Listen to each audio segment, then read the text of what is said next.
Good morning, dear students. Finally chapter number 2 forms of business organisation का ये last video है और जो पेंडिंग पॉइंट था हमारा कोऑपरेटिव सोसाइटी, आज वो मैंने ले लिया है। इवन दो आप ये सेल्फ स्टडी करके भी कर सकते हो बिकॉज ये एकदम ईजीएस्ट टॉपिक है, इसलिए मैंने लास्ट में रखा है। यहाँ पे देखो कोऑपरेटिव सोसाइटी, जैसे अब हमने कंपनी पढ़ ली, ऑर्गेनाइजेशन टाइप्स ऑफ सारे ऑर्गेनाइजेशन पढ़ लिया, उसमें से वन ऑफ द एक पार्ट है कोऑपरेटिव सोसाइटी। क्या है ये कोऑपरेटिव सोसाइटी? तो cooperative society is a kind of, it is a form of business, but its main motive is not earning profit. Are you getting clear? All right, its main motive is not earning profit, but the main motive is to cooperate, and ultimately it's a voluntary association of the person who join together for the mutual help. यहाँ पे अपने member के लिए work होता है. So cooperative organisation is a mutual help. It work with the principle of each for all and और for each. ठीक है, तो अपने मेंबर्स के लिए यहाँ पे वर्क करता है ये कोऑपरेटिव सोसाइटी मेनली. तो फर्स्ट हम फीचर्स देखेंगे एंड देन फिर ये सारा पॉइंट्स हम देखेंगे. इवन हाँ, yes we can say that अगर आपको इंट्रोडक्शन में भी करना है तो भी हम कर सकते हैं. यहाँ पे कुछ नहीं है, वॉल्यूंटरी एसोसिएशन है. Voluntary association of each person who join together for the mutual help. At least 10 members are required to form a cooperative society. और उसका रजिस्ट्रेशन भी कैसे होता है? तो कि here the cooperative society to get them self registered under the cooperative society act 1912. और जो कैपिटल कंट्रीब्यूशन होता है यहाँ पे share capital, so the capital is rise from the members of the society through issue of the shares. तो यहाँ पे जैसे कंपनी शेयर इश्यू करके कैपिटल राइज कर सकती है, वैसे ही कोऑपरेटिव सोसाइटी भी कैपिटल कंट्रीब्यूट कर सकती है from the society. So it is a contributed by the members only in the form of share capital. समझ में आ रहा है? The registration of the cooperative society is a compulsory and the capital of the cooperative organization is contributed by the members. कौन यहाँ पे invest करेगा? अपने members only. ठीक है ना? तो शेयर कैपिटल के फॉर्म में वो लोग जो मेंबर्स है कोऑपरेटिव के, वो लोग शेयर मेंबर के फॉर्म में इन्वेस्ट करेंगे यहाँ पे. So the capital of the cooperative organisation is contributed by the members only in the form of share capital. The cooperative organisation can raise loan also from the bank. तो same यहाँ पे भी, but जो members है वो share capital purchase करके, वो मतलब जो फॉर्मेलिटी है वो कंपनी जैसी है. जो सोसाइटी के मेंबर्स है, the capital rise from the members of the society through the issue of shares. ठीक है, नेक्स्ट हम पहले हम फीचर्स देखेंगे ताकि फिर आपको डेफिनेशन अच्छे से समझ में आ जाएगी. फर्स्ट है voluntary association. In cooperative society, association of a person is voluntary, which means person is free to join and leave the society according to his desire. एकदम इजी पॉइंट है. ठीक है, there is no compulsion for living. It means यहाँ पे entry और exit की कोई restrictions नहीं है. There is no restrictions on the entry और exit of the members. They can join और leave the cooperative organisation for their own will and wish. ठीक है, so the membership is open to all the members and there is no bias of the religion, caste, creed. यहाँ पे male female, religion, cast ऐसा कोई bias नहीं है. All members are acceptable. Next point है legal status. Legal status, it is a compulsory for a cooperative society to get itself registered under the cooperative society act 1912. वो हमने just अभी discuss किया. तो after the registration cooperative organisation gets a separate legal entity. Different, like in this sense, existence of the society is not affected by the joining or leaving of the members. यहाँ पे company खुद क्या कर सकती है? It can be buy and sell property in its own name and can enter into the contract in its own name. So death and insolvency and even incapacity of the members does not affect the existence of the cooperative society. Are you getting clear है? Third point है limited liability. The members of the cooperative society have a limited liability to the extent of amount of capital contributed by them. तो यहाँ पे जितना जिन्होंने share purchase किए हैं, जितना कैपिटल इन्वेस्ट किया है उतनी ही उसकी लायबिलिटी है. So the liability of the members of the cooperative society is limited to the extent of amount contributed by them as a capital. Clear हो रहा है? नेक्स्ट पॉइंट है control. The members of the cooperative society have a limited liability. वो हमने देखा. अब control किस तरह से होता है? तो कि society has a democratic character in the sense that the members have the right to vote and select the members of the managing committee. So in cooperative society the power to take decision lies in the hands of elected managing committee. जो election से जो voting through जो members elect हुए हैं उसका main participation होता है management के अफेयर्स में, डिसीजन में, तो उसके हाथ में ही कंट्रोल होता है. ठीक है. एंड मेन पर्पस क्या है? Service motive. पहले ही हमने स्टार्टिंग में ही बोला कि not only for the profit motive. यहाँ पे वो क्या करते हैं? म्यूचुअली कंज्यूमर्स ऑर्गेनाइजेशन है, कंज्यूमर्स कोऑपरेटिव सोसाइटी है से फॉर एग्जांपल, तो वो कंज्यूमर के बेनिफिट के लिए ही वर्क करेंगे. सो जो मेंबर्स है कोऑपरेटिव सोसाइटी के, जो मेंबर्स है उसके बेनिफिट में, उसके इंटरेस्ट के लिए यहाँ पे वर्क हो रहा है. सो इसीलिए मोटिव क्या है? Service motive. The main motive of the society is mutual help and welfare of its members. Hence the basic purpose is to serve its member. जितने भी मेंबर है उसके बेनिफिट में सोचना है. That's it. It is important to mention here that though the basic purpose is to serve its member, but any surplus arising out of the business, अगर कोई business चल रहा है, लाइक प्रोड्यूसर्स कोऑपरेटिव सोसाइटी है, business हुआ, profit earn हुआ, then they can distribute it among the members as a dividend according to the by law of the society. तो जैसे हम नॉर्मल कंपनी का जैसे शेयर इश्यू होता है एंड देन प्रॉफिट कंपनी करती है तो डिस्ट्रीब्यूट करते हैं among the holders, among the owners of the company. Same way यहाँ पे भी मेन मोटिव क्या है? तो कि welfare of the members.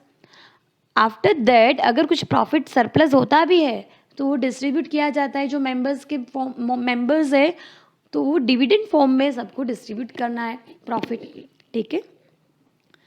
Next है lack of secrecy. The cooperative societies act 1912 has made it compulsory for the societies to make their account of general public. जहाँ पे ग्रुप ऑफ पर्सन इन्वॉल्व हुए, it means आपको compulsory accountancy maintain करना है ताकि किसी के साथ फ्रॉड ना हो, माल प्रैक्टिसिंग ना हो सके. So to make their account public and to discuss their operations and the members of the members. So here transparency maintain करनी पड़ती है and this makes it very difficult for the societies to maintain secrecy of the operations.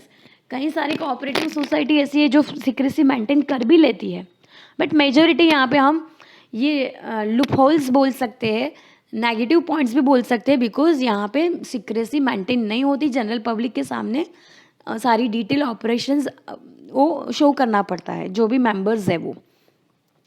Now next is government control. In return for the benefit provided to the cooperative society, the government impose various rules and regulations. Even government एक soft corner से work करता है for the cooperative society के पर, but यहाँ पे rules and regulations है जो भी गवर्नमेंट ने फ्रेम किए हैं उसको भी फॉलो करने हैं कोऑपरेटिव सोसाइटी को, like related to auditing of the account, submission of the accounts and also interference in the working. तो गवर्नमेंट के लिए सॉफ्ट कॉर्नर है, कोऑपरेटिव सोसाइटी के लिए गवर्नमेंट सपोर्ट भी कर रहा है, बट गवर्नमेंट के अकॉर्डिंगली जो भी रूल्स एंड रेगुलेशंस है वो भी फॉलो करने हैं. क्लियर है. नेक्स्ट है डिफरेंस ओपिनियन. अब मेंबर्स इतने हैं बट ऑब्वियसली जो ओपिनियन है वो चेंज होंगे. तो यहाँ पे because of the opinion difference there are chances of conflict among its members. The welfare motive of the society may get demolished by the personal interest of the members. तो we can say that, यहाँ पे देखो ये sorry demerits start हो गए हैं. We can say that ये demerits है, lack of secrecy, government control होता है, डिफरेंस ऑफ ओपिनियन होते हैं. तो अल्टीमेटली जो मेन मोटिव है गवर्नमेंट का फेवर करना, वो करेंगे तो कंट्रोलिंग रहेगा, इंटरफियर रहेगा गवर्नमेंट का. सेम वे डिफरेंस ओपिनियन, तो इतने सारे मेंबर्स है, दे वर्क टुगेदर, वो साथ में वर्क कर रहे हैं, तो गवर्नमेंट का जैसे इंटरफियर है वैसे मेंबर्स का भी इंटरफियर रहेगा, बिकॉज उसके ओपिनियंस चेंज है. यहाँ पे there are chances to conflict among the members. ठीक है. So quite often the dispute arise among the managing committee, even the members. The members are from the different section of the society. They may have different of opinion. If any members follow any rigid attitude, it can lead to conflict and disputes. ठीक है. Now merits क्या है? Actually यहाँ पे पहले D merits आ गए हैं slide में. हमने क्या देखा, पहले हमने फीचर्स देखे. फीचर्स क्या है तो कि अगेन मैं रिपीट कर देती हूँ. फीचर्स क्या देखा तो कि वॉलंटरी मेंबरशिप है. नेक्स्ट है legal status, limited liability, control, service motive. And then फिर यहाँ पे डीमेरिट्स आ गए.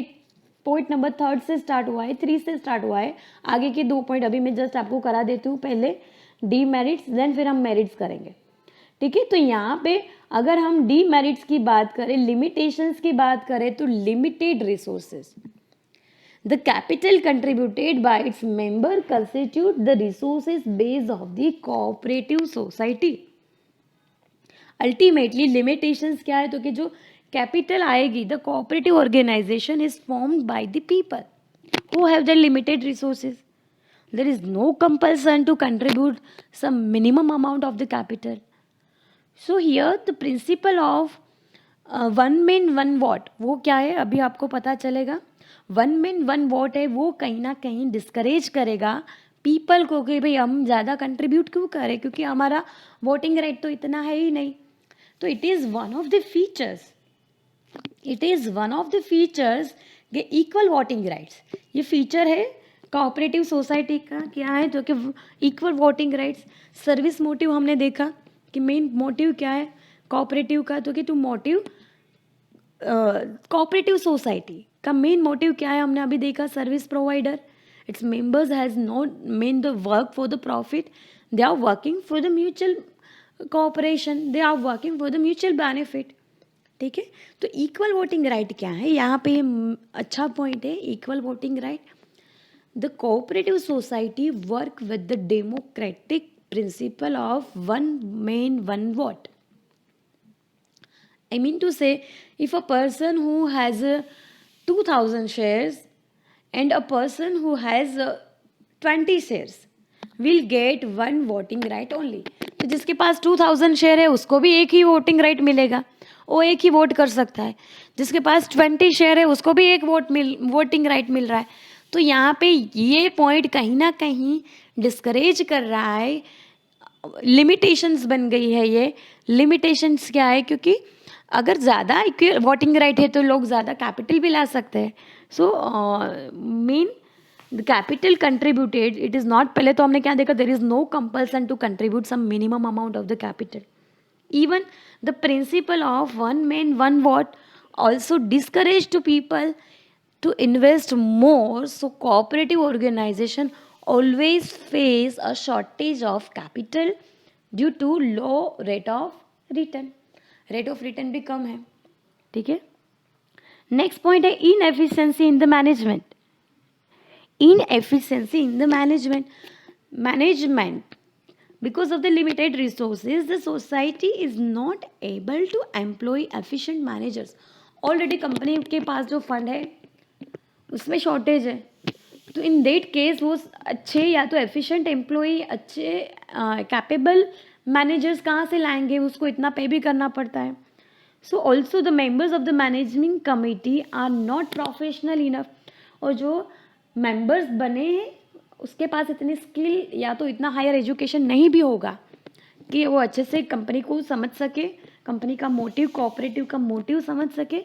सो एफिशिएंसी ये पॉइंट, इट मीन्स अल्टीमेटली जो मैनेजिंग पावर है वो किसके हाथ में है, तो कि मेंबर्स के हाथ में। If they are not capable तो पूरा जो स्ट्रक्चर है मैनेजमेंट का वो डिस्टर्ब हो जाएगा। Also the members of the managing committee they are not professional enough to handle the management functions effectively. Hence, the poor management lead to inefficient working of the society. एकदम clear हो गया, समझ में आ गया।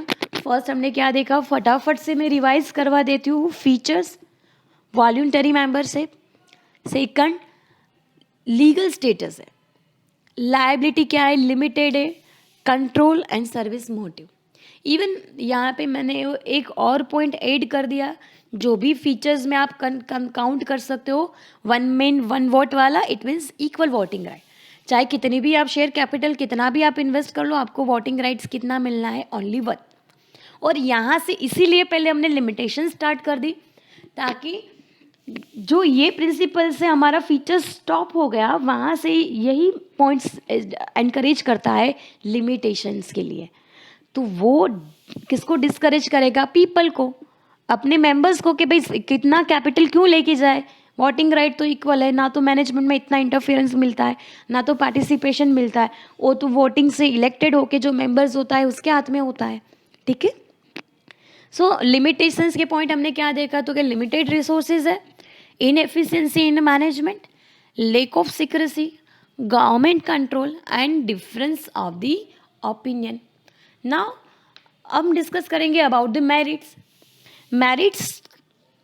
Merits क्या है, तो कि मेरिट्स एक कंपनी की जो डेफिनेशन है उसमें से ही आपको मेरिट्स पता चल जाएगा। मेरिट्स क्या है, जो कंपनी की डेफिनेशन है। कंपनी में फर्स्ट स्टार्टिंग में हमने इंट्रोडक्शन में क्या देखा, तो कि यहाँ पे फर्स्ट है stable existence. Stable existence it means society has its own legal entity distinct from its members. तो यहाँ पे जो इवन दो जो मेंबर्स है, इफ दे आर, जो हमने फीचर्स में भी देखा वही यहाँ पे मेरिट से फीचर्स में क्या देखा था, कि भाई after the registration the cooperative of the organization get separate legal entity, it can buy and sell the property in its own name, can enter into the contract even if the death of the members या insolvency या incapability of any members does not affect the existence of the cooperative society। तो ये first member क्या जो यहाँ पे है कि if there is no restriction, वो एंटर भी हो सकते हैं, एग्जिस्ट भी हो सकते हैं। तो यहाँ पे जो कंपनी का स्टेबल एग्जिस्टेंस है उस पर इफेक्ट नहीं करेगा, इसीलिए फर्स्ट मेरिट बन गया स्टेबल एग्जिस्टेंस। सेकेंड पॉइंट है इक्वालिटी इन वोटिंग राइट। तो जो मेरिट्स है, आयु गेटिंग, जो मेरिट्स है वही आगे जाके क्या बन गया, लिमिटेड रिसोर्सेज का रीज़न बन गया। जो वोटिंग राइट है, वन मैन वन वोट, वो अभी जस्ट मैंने डिस्कस किया आपके साथ कि सबको इक्वल वोटिंग राइट है, ये मेरिट्स है। ठीक है, ये मेरिट्स है, बट वही आगे जाके क्या बन गया, मेरिट्स डी मेरिट्स, लिमिटेशंस का फर्स्ट पॉइंट बन गया, इसीलिए हमने पहले लिमिटेशंस कर दी। Third is limited liability. The members have a limited liability, ये हमने फीचर्स में भी देखा था लिमिटेड लायबिलिटी। तो ये मेरिट्स यहाँ पे बता दिया है, that extend to that capital contributed, ultimately the liability of the cooperative members is limited to the extent of amount contributed by them as a capital. Clear है। इकोनॉमी इन ऑपरेशंस, ये अच्छा point है। Ultimately, the basic purpose of this society is to serve its member. Hence, their main focus is to eliminating middlemen. अब ये middlemen का elimination क्या है, ये समझना है। Say for example, अगर हम बात करें तो eliminating of middlemen it means कोई एक कंपनी है जो प्रोडक्ट बना रही है, कोई एक कंपनी है जो प्रोडक्ट बना रही है, तो इकोनॉमिकली यहाँ पे डायरेक्टली कंज्यूमर के पास पहुँचे तो हमें मिडल मैन जो अपना प्रॉफिट मार्जिन ले रही है ताकि प्रोडक्ट कॉस्टली मिल रही है कंज्यूमर को, तो वो एलिमिनेटिंग करना है। So here we can say that the operation of the cooperative organisation is a quite economical as a most of the activities are performed by the members themselves. So while purchasing of the material, middlemen are eliminating and so they can get the raw material and the final goods at low cost. वो directly purchase कर रहे हैं, raw material हो या final goods, जो middle man होते हैं बीच में, जिससे प्रॉफिट का जो रेशियो है उन लोगों का इंक्रीज हो जाता है, जिसका कॉस्टिंग पर इफेक्ट पड़ता है, तो वो यहाँ पे एलिमिनेटिंग कर देते हैं. So the cooperative organization do not maintain large stock due to cash trading. there are no bad debts, there is saving in advertising and selling expense also. ठीक है. नेक्स्ट, आगे ये और क्लियर होने वाला है आपको. इजी ऑफ फॉर्मेशन हमने आगे भी डिस्कस किया. At least 10 members are required to form a cooperative society. So very simple and involves very few legal formalities. Next है support from the government. Support कर रहा है गवर्नमेंट. हमने भी बोला कि भाई गवर्नमेंट के लिए, गवर्नमेंट वो एक सॉफ्ट कॉर्नर होता है उसके गवर्नमेंट को किसके सामने, जो सामने कोऑपरेटिव सोसाइटी है उसको सॉफ्ट कॉर्नरली ट्रीट कर रही है, but rules and regulations follow करना है. अब सॉफ्ट कॉर्नर किस हिसाब से, तो कि वो सब्सिडी दे रही है. Government provide subsidy to the societies and charges a very low rate of interest on the loan. तो सब्सिडी दे रही है, फाइनेंशियल असिस्ट भी कर रही है और सामने लोन भी दे के लो इंटरेस्ट रेट में लोन दे रही है. So the rate of tax is also very low. Clear हो रहा है. तो यहाँ पे सब्सिडीज दे के गवर्नमेंट कोऑपरेटिव सोसाइटी को एनकरेज कर रही है, फिर रूल्स एंड रेगुलेशंस करा के इंटरफियर भी करेगी. ये हमने नेगेटिव, इट मीन्स लिमिटेशंस में भी देखा. तो जो मेरिट्स है वो कहीं ना कहीं आगे जाके फिर क्या बन जाते हैं, डीमेरिट्स. नेक्स्ट देखो, डीमेरिट्स तो ऑलरेडी हमने कर लिए. अब क्या है तो कि टाइप्स ऑफ कोऑपरेटिव सोसाइटी. एकदम इजी पॉइंट है ये सारे. टाइप्स ऑफ कोऑपरेटिव सोसाइटी तो कि यहाँ पे अलग अलग टाइप्स है, like consumers cooperative society, producers cooperative society, marketing, farmers cooperative society, credit cooperative society and cooperative housing society. कई बार आपने सुना होगा कंज्यूमर कोऑपरेटिव सोसाइटी. तो कंज्यूमर कोऑपरेटिव सोसाइटी पहले तो क्या है वो आपको हम यहाँ पे पहले डिस्कस करेंगे. Consumer cooperative society are the form to protect the interest of the consumers. देखो पहले हमने क्या बोला कि इसका मेन मोटिव है for the mutual help of the members. मेंबर्स के सेफ्टी के लिए, मेंबर्स को बेनिफिट मिले, मेंबर्स के इंटरेस्ट के लिए कोऑपरेटिव वर्क करता है. तो यहाँ पे कंज्यूमर है वो गया, यहाँ पे प्रोड्यूसर्स हो गया. देखो मेंबर्स, तो यहाँ पे कंज्यूमर के लिए वर्क करेगा, यहाँ पे मैन्युफैक्चरर प्रोड्यूसर्स के लिए वर्क करेगा. यहाँ पे भी अगेन मार्केटिंग प्रोवाइड कर रहा है, मीन्स मार्केटर हो गया जो बिजनेसमैन है, ऑर्गेनाइजेशन जो ऑर्गेनाइजर है. फार्मर्स हो गए यहाँ पे. Credit cooperative society who needs money, who needs finance, इसके लिए वर्क करेगा, अपने मेंबर्स को फाइनेंस देगा. ठीक है. And then housing society. This society are formed to protect the interest of the consumers. Basically, its members are the customers. कौन हो गए इसके members? Customers, consumers who want to get better quality product at the reasonable price. The main aim of this society is to achieve economies of scales. Economies of scale it means जो अभी हमने word यहाँ पे आगे भी discuss किया था, eliminating middlemen.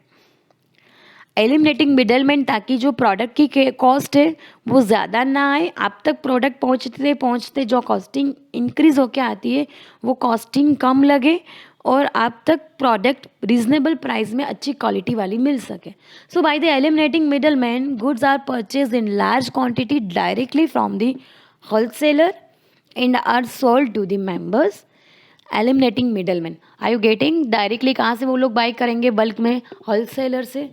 से फॉर एग्जांपल हमने डिसाइड किया कि भाई हमारा जो विनय का 11th का क्लास है, हमें एक कोऑपरेटिव बनाना है, तो कि हमें कंज्यूमर कोऑपरेटिव बनाना है. तो हम सारे जितनी भी स्ट्रेंथ है हम सारे मेंबर्स हो गए. हमारा मेन पर्पस क्या है, तो कि हम डेली कितनी सारी प्रोडक्ट कंज्यूम करते हैं, मार्केट से कितनी सारी प्रोडक्ट लाते हैं ना. तो हम एक साथ बल्क में बाई करें और डायरेक्टली डिस्ट्रीब्यूटर से बाई करें, ताकि जो मिडिल मैन या तो जो रिटेलर होता है वो एलिमिनेटिंग हो जाएगा, तो हमें ज़्यादा डिस्काउंट में वो प्रोडक्ट मिलेगी. और अच्छी क्वालिटी वाली प्रोडक्ट मिलेगी, हम अच्छे डिस्ट्रीब्यूटर से बाय कर सकते हैं, अच्छी प्रोडक्ट कर सकते हैं, अच्छी ब्रांड वाली चीज़ भी बाय कर सकते हैं। तो यहाँ पे जो मिडल मैन का एलिमिनेटिंग है, it means economies of scale, इतना कॉस्ट आपको नहीं आएगा। तो मेन पर्पस क्या हो गया, welfare of the members. Are you getting? Next है प्रोड्यूसर्स कोऑपरेटिव सोसाइटीज।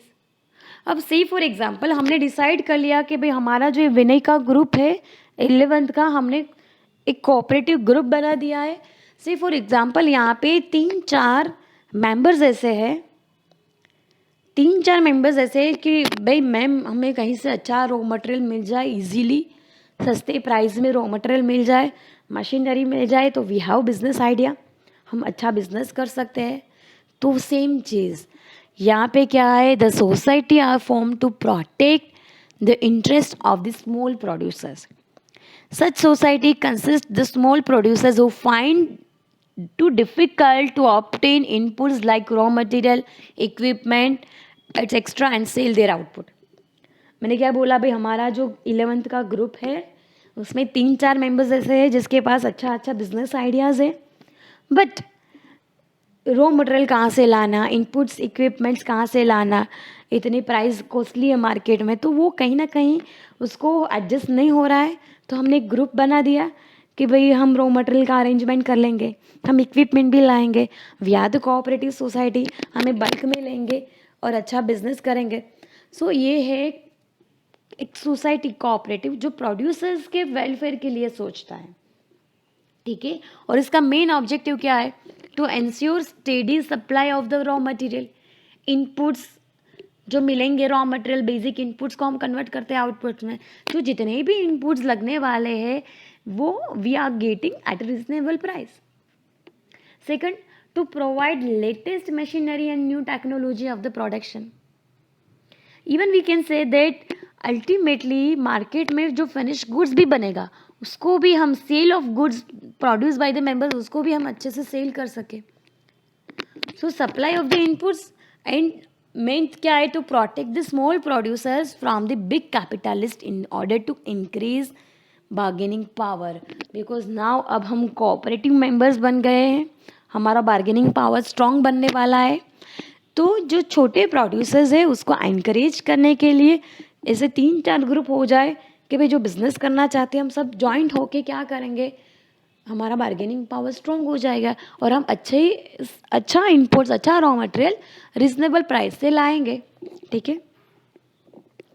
नेक्स्ट है marketing cooperative society. Marketing cooperative society, तो यहाँ पे this society are form to help the small producers in selling their product. वहाँ पे आगे जो हमने प्रोड्यूसर्स में लिखा वहाँ पे मेन प्रोडक्शन पर ज़्यादा फोकस किया है, यहाँ पे सेलिंग इट मीन्स मार्केटिंग पे ज़्यादा फोकस किया है। It members are those producers who want to obtain reasonable price for their output. Say for example अब हमारी प्रोडक्ट बन गई, we don't have any idea कि हमारा मार्केट क्या है, हम कहाँ से मतलब हम कहाँ पे कौन से मार्केट में सेल करेंगे, who are our target customers. तो यहाँ पे कोऑपरेटिव सोसाइटी अपना मार्केट फाइंड करती है जहाँ से उसको रीजनेबल प्राइस मिले और अच्छा उसका क्वांटिटी सेल भी हो। So the main aim of such society is to eliminating middleman, उसको डायरेक्टली कंज्यूमर तक पहुँचाना है product, and to provide a secured and favourable market for the product. The output of the individual members are pooled together. तो इसका main motive क्या है, to ensure steady and favourable market for the output of its members. जितने भी छोटे छोटे producers है वो डायरेक्टली कंज्यूमर का कांटेक्ट करेंगे, अच्छा उसको फेवरेबल मार्केट चाहिए ताकि जो मिडल मैन है वो एलिमिनेटिंग हो जाए और उसका भी बेनिफिट हो और सामने कंज्यूमर का भी बेनिफिट हो। To ensure the best price for the output, और जो प्रोडक्शन उसने बनाया है उसको बेस्ट रिटर्न आउटपुट प्रोडक्शन का मिले, ठीक है। Even we can say that to ensure honest trading practices like inventing, measuring, accounting, जो भी सिस्टम है यहाँ पे वो भी जो कोऑपरेटिव मेंबर्स है जो मार्केटिंग करने वाले हैं वो भी क्या करेंगे, तो कि ऑनेस्टी मेंटेन करेंगे, अच्छा सा market. Then the society also performed various marketing functions. यहाँ पे भी कोऑपरेटिव सोसाइटी है उसको भी मार्केटिंग के फंक्शंस तो सारे करने ही करने हैं, लाइक उसको भी ट्रांसपोर्टेशन चाहिए, वेयर हाउसिंग चाहिए, ग्रेडिंग भी मेंटेन करना है, बेस्ट प्राइस भी फाइनल करके डील करनी है सोसाइटी में कंज्यूमर के साथ, एंड डिस्ट्रीब्यूट भी करना है प्रोडक्ट, ठीक है। तो यहाँ पे इस कोऑपरेटिव सोसाइटी, लाइक से फॉर एग्जांपल अमूल, तो अमूल कोऑपरेटिव सोसाइटी है, उसका मेन पर्पस क्या था, अमूल ने क्या किया, तो क्या अमूल ने फर्स्ट जो फार्मर्स है जो बल्क में वहाँ से मिल्क परचेस किया, ठीक ना, अमूल क्या है, अमूल का वही एग्जांपल लिया कि भाई अमूल ने क्या किया, तो क्या अमूल ने देखो यहाँ पे for example Amul the Gujarat based cooperative society, उसने क्या किया, it collect the milk from them, जो फार्मर्स है उसके पास से मिल्क कलेक्ट करना स्टार्ट कर दिया, एंड फिर डिलीवर किया किसको, तो कि मिल्क फॉर्म में, पाउडर फॉर्म में, घी, चीज़, सब, आइसक्रीम, एंड जो ये वैरायटीज़ बनी मार्केट उसको प्रॉपर मिला, और प्रोड्यूसर्स जो भी छोटे छोटे थे उसको भी बेनिफिट मिला। तो इसीलिए कोऑपरेटिव वर्क करती है अपने मेंबर्स की सेफ्टी के लिए, अपने मेंबर्स को सेफगार्ड कर सके उसके बेनिफिट के लिए, ठीक है, उसका इंटरेस्ट मिले, उसको प्रॉफिट मिले, that's the main motive. Now farmers cooperative society, farmers cooperative society, तो कि फार्मर्स कैसे यहाँ पे, तो कि this consist of the small farmers who join together to avail the benefits of large scale mechanism. तो यहाँ पे फार्मर्स क्या करेंगे, the members are those farmers who want to carry on farming activities jointly, तो फिर वो cooperative society बना देंगे। The basic purpose for forming this society is to obtain benefit at the large scale. देखो यहाँ पे आपका बार्गेनिंग पावर स्ट्रॉन्ग करना है, एक साथ सारे फार्मर्स ज्वाइंट हो जाएंगे तो फिर अच्छी क्वालिटी सीड्स ला सकते हैं रिजनेबल प्राइस में, फर्टिलाइजर, मैन्योर, इवन दो जो भी लेटेस्ट अपग्रेडेशन हो रहा है मार्केट में फार्मिंग एक्टिविटी का, वो सारा वो हैंडल कर सकते हैं, बिकॉज अब वो मेंबर्स हो गए कोऑपरेटिव सोसाइटी के, उसका बार्गेनिंग पावर स्ट्रॉन्ग हो गया है, एक ग्रुप बन गया है नंबर ऑफ पीपल का, ठीक है। So this society also help the farmers in solving the problems of doing farming on fragmented holdings. So ultimately जो फार्मिंग रिलेटेड प्रॉब्लम्स हो रही थी एक सिंगल फार्मर को, अब वो क्या हो गए, say for example the farming cooperative society is also known as an agriculture cooperative, वो सारे एग्रीकल्चर का पार्ट बन गए, एग्रीकल्चर कोऑपरेटिव में ज्वाइन कर दिया उसने, ताकि जो छोटे छोटे फार्मर्स हैं to get the benefit of the mechanised farming. अब जो नया टेक्नोलॉजी आ गया है, न्यू फार्मिंग टेक्नोलॉजी या तो न्यू टेक्निक आ गई है, तो उसका नॉलेज मिलेगा, अवेयरनेस क्रिएट होगी, इवन दो मार्केट में से अच्छे सीड्स, फर्टिलाइज़र गुड क्वालिटी वाले रिजनेबल प्राइस में ला सकेंगे वो लोग। So providing social and economical securities to the farmers. Now next point है cooperative house, okay, credit cooperative society, housing का लास्ट पॉइंट है, सॉरी, क्रेडिट कोऑपरेटिव सोसाइटी। देखो ये अच्छा पॉइंट है, कई बार आपने सुना होगा जो छोटे छोटे हाउस, इट मीन्स नॉर्मल जो पीपल है मिडिल क्लास के, वो क्रेडिट कोऑपरेटिव सोसाइटी से लोन लाते हैं। यहाँ पे क्या है, this society are form to provide credit facilities to their members at reasonable terms and condition. See for example मैंने एक कोऑपरेटिव सोसाइटी ज्वाइन किया है, क्रेडिट कोऑपरेटिव सोसाइटी, तो उसमें क्या होता है, तो कि एवरी मंथ आपको कुछ इंस्टॉलमेंट में पैसे देने हैं, तो हमने इंस्टॉलमेंट डिसाइड किया कि भाई एवरी मंथ हमें 3000 देने हैं। तो जितने भी, से फॉर एग्जांपल 50 मेंबर्स है अभी, तो 50 मेंबर्स 3000 रुपीज़ लाएंगे। अब अमंग द 50 मेंबर्स किसी को अपनी लड़की की शादी है, किसी को एजुकेशन के लिए पैसा चाहिए, सो एवरी मंथ जो 3000 रुपीज़ कलेक्ट होते हैं उसमें से जैसी जिसकी रिक्वायरमेंट उसके अकॉर्डिंगली यहाँ पे लोन उसको दी जाती है, उसको लोन प्रोवाइड की जाती है। मेंबर्स ही पैसा कलेक्ट करते हैं एंड देन मेंबर्स ही लोन प्रोवाइड करते हैं, और ताकि वो इंस्टॉलमेंट में, इजी इंस्टॉलमेंट में सामने पे कर सके। तो क्रेडिट सोसाइटी क्या है, that the society are form to provide credit facilities to their members at a reasonable terms and condition. ना तो उसको लोन लेने के लिए बैंक में जाना है, ना कोई formality, nothing. The members are the person who need financial help in the form of loan loans are provided out of, किसमें से दे लोन मिलेगी उसको, that out of amount collected from the members as a capital and deposits. तो जो members ने 3,000 every month collect करके जो फंड बनाया है, जो अमाउंट कलेक्ट की है उसमें से वो मेंबर्स को, जिसको फाइनेंशियल नीड है, जो उसको लोन चाहिए, वो अपने सोसाइटी के मेंबर्स में से ही लोन लेगा। And the main aim of this society is to provide loans to the needy members at low rate of interest. Hence, the member are protected from the exploitation by typical money lenders. Main चीज़ क्या है, ताकि उसका exploitation ना हो, ना कोई bank या तो कोई जो टिपिकल लैंडर्स है उससे उसका एक्सप्लोइटेशन ना हो। Provide loans at very high rate of interest, जिससे वो एक्सप्लोइटेशन कर रहे हैं मार्केट में, उसकी सेफ्टी के लिए, सेफगार्ड के लिए यहाँ पे क्या कर रहे हैं, तो उसको मेंबर्स को एक्सप्लॉइटेशन ना हो मनी लेंडर से। इसलिए कोऑपरेटिव जो सोसाइटी है, मेंबर्स जो अमाउंट कलेक्ट करती है उसमें से ही लोन मिलेगी। इवन जो टर्म्स एंड कंडीशन है लोन की वो भी इजी होगी, लो रेट ऑफ इंटरेस्ट होगा। एंड डेवलपमेंट क्या है, तो कि सेविंग हैबिट को डेवलप करने के लिए यहाँ पे मेन ये मोटिव होता है क्रेडिट कोऑपरेटिव सोसाइटी का, ताकि अपना अपना, जैसे से फॉर एग्जांपल अभी मैंने क्या बोला कि मैं एवरी मंथ 3,000 कोऑपरेटिव में कलेक्ट कर रही हूँ, मैं दे रही हूँ मेरा, तो 3,000 एवरी मंथ मैं सेविंग करूँगी, देन मैं कोऑपरेटिव को दे सकूँगी ना।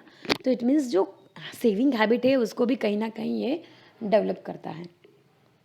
Now housing society, cooperative housing society, these society are formed to help its members to construct house at a reasonable cost.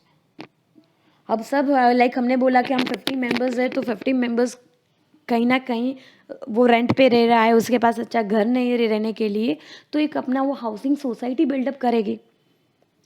This society entire construct a flat or provides plots to the member at reasonable price. वो एक साथ bulk में bye करेगी या तो plot bye करके फिर क्या करेगी, तो क्या अपने मेंबर्स को जो प्लॉट प्रोवाइड करेगी या तो डायरेक्टली फ्लैट प्रोवाइड करेगी। Sometimes this society also help the member in obtaining loan from the purchasing plots and land. तो कहीं बार इवन डायरेक्टली भले ही हाउसिंग सोसाइटीज़ प्रोवाइड ना करे, बट वो हेल्प कर सकती है, असिस्ट कर सकती है, ताकि मार्केट में आपको अच्छे से लोन मिल सके। तो मेन मोटिव क्या है, to provide residential accommodation to their members, helping member to purchase housing at a low cost. Even from the nationalise bank, financial institution से वो लोन मिल सकते हैं, या तो वो खुद हाउसिंग सोसाइटी बना के फिर मेंबर्स को अलॉट कर सकती है। ठीक है, हमने क्या देखा, तो कि types of cooperative society, consumers cooperative society है, प्रोड्यूसर्स कोऑपरेटिव सोसाइटी है, marketing cooperative society, credit cooperative, now farming and last में हाउसिंग कोऑपरेटिव। टोटल 6 टाइप्स देखे किस तरह से उसका वर्क होता है। मैरिट्स, डीमैरिट्स, फीचर्स एकदम ईजी है। वॉलंटरी एसोसिएशन है जिसका मेन मोटिव है अपने मेंबर्स को बेनिफिट देना, म्यूचुअली हेल्प करना। ठीक है, थैंक यू सो मच।